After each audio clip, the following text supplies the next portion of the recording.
আসসালামু আলাইকুম। রাজশাহীর মিষ্টি পান বরজে সবাইকে অনেক অনেক শুভেচ্ছা। দেখতে পাচ্ছেন আমি এখন পান বরজে রয়েছি। এখন চলছে বৈশাখ মাস। আর বছর শেষে পান একটা পুরানো ভাবে রূপান্তরিত হয়। আসলে আমরা যেটা বলে থাকি পুরানো পান।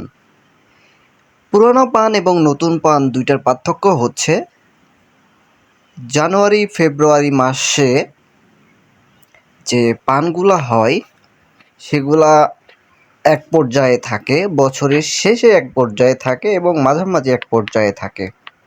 এখন পান রয়েছে পুরানো পানে, মানে পাতাগুলো অনেক শক্ত, যার ফলে এই পাতাগুলো আমরা পুরানো পান বলে থাকি।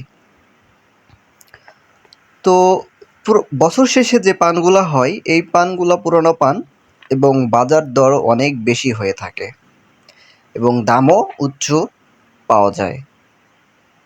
তো যারা জানতে চেয়েছিলেন আসলে পুরানো পান এবং নতুন পান কি, তাদের জন্য এই ভিডিওটা। আপনাদের বলে রাখি যে এখন পুরানো পান হচ্ছে এটা আরও কিছুদিন পরে যখন এই পানগুলো শেষ হয়ে যাবে এবং বর্ষার মৌসুমে নতুন পান চলে আসবে। বর্ষার সময় যে পানগুলো আসে এগুলা নতুন পান মূলত, আর বছর শেষে যে পানগুলা থাকে সেগুলা পুরনো পান। এখন দেখছেন এটা হচ্ছে পুরনো পান।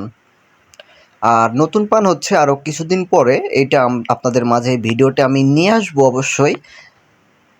যারা জানেন না নতুন পুরাতন পান আসলে কি, তাদের জন্য এই ভিডিওটি আমি করে দিলাম। আর এই পানগুলা অনেক দাম হয় এবং অনেক সুস্বাদু হয় খেতে।